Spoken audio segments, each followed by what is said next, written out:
Hey everybody!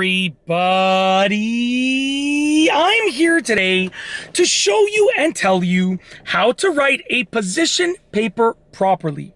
This will be a full writing tutorial for beginners, so let's get right into the video. Now, I did say show you and tell you, but I won't be showing you anything. I'm just going to be telling you. So, how to write a position paper properly, a full writing tutorial for absolute beginners. Let's get into this. First and foremost, I will be going over the steps for writing a position paper. I'll be telling you what a position paper essentially is, and then I'll be giving you sort of a quick example, really off the top of my head, about a position paper that I could create right now in a matter of, 20 minutes or half an hour. Okay, so let's get into this, and it will build your writing skill to be able to write faster by doing this over and over again. So the first time it might take you 3 hours to write it, second time it might take you 2.5 hours, third time 2 hours, and eventually you're going to be able to write position papers really, really quickly. So let's get into this. And then obviously, I mean the rough draft. You can edit them, and that's what's going to take longer. But to get the rough draft of a position paper down, honestly, I could probably do it in half an hour, maybe 40 minutes max. So let's get into this. First and foremost, what is a position paper? A position paper is essentially a paper, an argumentative paper that presents an arguable opinion of a specific topic. So it's a paper that presents an opinion that can be argued that you are, correct or incorrect, whatever the case is, about a specific topic. So you're trying to kind of prove that your opinion, your position on the subject is correct. Okay. Now there are essentially 5 steps. Easy steps to creating a position paper. So number 1 is to choose the topic and try and be specific. So choose the topic that you want to argue about. Okay, in my case, I'm gonna just choose the best crayon color. Very simple. So literally like the best coloring color that you can go and use to color in a picture of your choice. Okay, just off the top of my head. Very simple. Okay. Step number 2, once you've chosen the topic, is to form an opinion on the topic, and you want to sort of pick a side. So I'm going to say the best crayon color that you can color with is red, and red is better than blue, to be specific. So red coloring looks better than blue coloring with regards to coloring a picture on a piece of paper.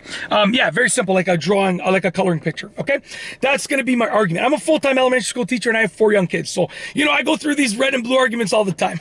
Okay, especially at home with my 4 young kids. When they're coloring, it's like, I want the red, I want the blue, I want the red, so it's like, okay, just choose the blue. No, daddy, red is better than blue. So I go through this, where I'm getting this from, this idea. Okay, so that's step number 2, form an opinion. Okay, step number 3, I do apologize, I think there's going to be some beeping because the truck is backing up around here somewhere. Step number 3 is to research 3 ways to back up your opinion on the topic. So I would research 3 ways. I'm going to research how many red crayons have sold compared to blue crayons. I'm going to research the effect that seeing a red color has on your brain as opposed to seeing a blue color. And I'm going to research, I don't know, some third topic that I can't come up with on the spot. So these are on the spot. These are quickly things on the spot. I'm also going to research maybe the color of cars sold, red versus blue, because my first 2 cars, my first 2 insured cars were red. My first car was white and I didn't drive it. I just modified it and I sold it. I never insured it. I just drove it, up and down the driveway, essentially, my parents' house. But my first 2 cars that I drove were red. So I would include that as my third point of research. Okay. Once you've researched the 3 points, the 4th thing is going to be to research additional info to back up those claims. So instead of, in addition to researching the specific things that you're going to argue about for that topic, you're going to research additional info. So I would go and I would look up, how many red crayons have sold compared to blue crayons, in what areas, in what years, and what time frames. Is red becoming more popular? Is blue becoming more popular nowadays? Or was it more popular before? Blah, blah, blah. You do that with all of your backing points, okay? All of your evidence points. And lastly, number 5 is the final step, which is to bring it all together to create your 5-paragraph position paper. Your first paragraph is going to be your introduction. Your introduction is going to essentially state what the position paper will be about. So you're going to outline the topic, you're going to outline your perspective, and the position that you're taking. The position that you're taking is like your thesis. It's going to go right at the end of your intro paragraph. Okay? And then paragraphs 2, 3, and 4 are going to be your body paragraphs, which essentially each point that you've researched as a backing point. So which color sold more, with what each color does to your brain when you look at it, and the color of cars sold with regards to those 2 two being compared, those are the three body paragraphs. Each would get their own body paragraph. And essentially within each body paragraph, I'm going to argue for my position. So I'm going to argue that red is a better color than blue in each of those paragraphs through, number one, stating my opinion on the topic, and then using those backing points and evidence about each of those topics. Okay, each of those topic, subtopics, we'll call them. Okay.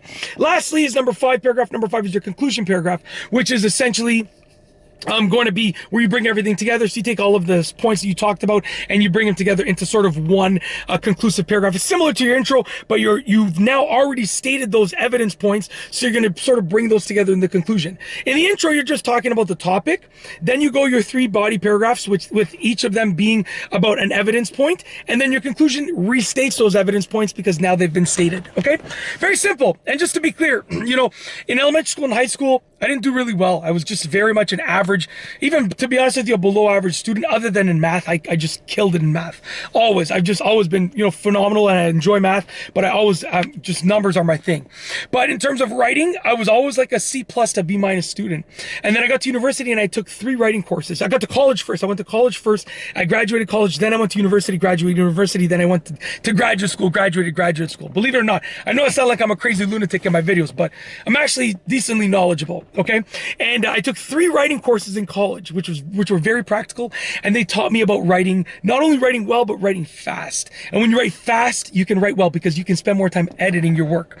So, I ended up writing position papers quickly, super quickly, which was good. Some of my friends were taking like 10 hours to write their position papers, a couple hours a night. And I was done not only writing the position paper, researching it, writing it, and then editing it in like 2.5 hours. So it would take them almost a week. It took me a night. And it worked out in my favor because then I could work more hours at my jobs and make more money, and the story goes on.